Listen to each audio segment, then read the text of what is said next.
My name is Alkasim Abdulkabir. I'm from Abuja, capital of Nigeria. My day job is as a journalist, and I also work on a government committee that is responsible for Boko Haram victims. It's called the Victim Support Fund. A lot of data has been discussed. I think I'll just try to give a narrative to the numbers. Why are there so many kids out of school in Nigeria? There's a plethora of reasons. And it takes a bit of understanding to know why these kids are out of school. First of all, when the insurgency started, Boko Haram, which is Hausa word for Western education is a sin. We didn't really understand what was going on until the massacre at Buniyadi, where 57 kids were killed. I mean, these are kids just going to secondary school. They range from the ages of 14 to 18. And some of the insurgents told the kids that the girls go and get married, education is a sin. The boys go and study the Quran. If you do not do that, we'll come back and kill more of you. Now, parents are taking their kids to school, and about 57 of them died. I mean, there can be no greater tragedy than this. So we started thinking that what can we do to really ensure that these girls go back to school?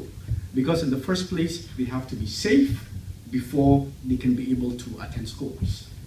The government of Nigeria has been trying with international agencies and all the personalities like Gordon Brown with the Safe School Initiative, where they've been able to pledge about $10 million, but the government is still yet to contain the insurgency. So at the moment, you have about 500,000 kids out of school in Borno State because they can't go to school. If they go to school, they will be killed.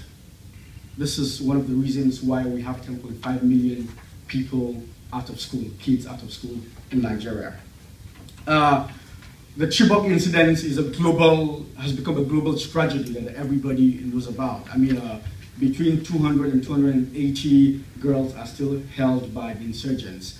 And this has dampened the spirits of parents in northeastern Nigeria in taking their kids to school, because they believe that if you take them to schools, the girls will be abducted, because at the moment, those girls have not been released, and we're really at loss at what is going to happen next to these girls.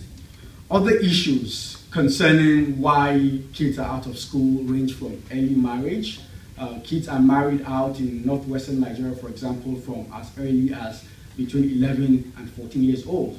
At the end of the day, only about 28% of them are able to finish secondary schools, which is compared to about 44% in other parts of the country. And then, when also there's a promise for them to get to go back to school after their marriage, you discover that they suffer from VVF, that's vesicovaginal fistula.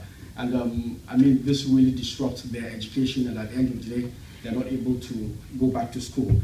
Also, sexual violence. There's been a high increment in the rate of sexual violence in Nigeria. In fact, a recent tracking of media reports said there's been about 308,000 reports of rape cases that has happened to girls in secondary schools in Nigeria. So you see, at the end of the day, all this contribute to why the girls are not in school. But I'll share a final story.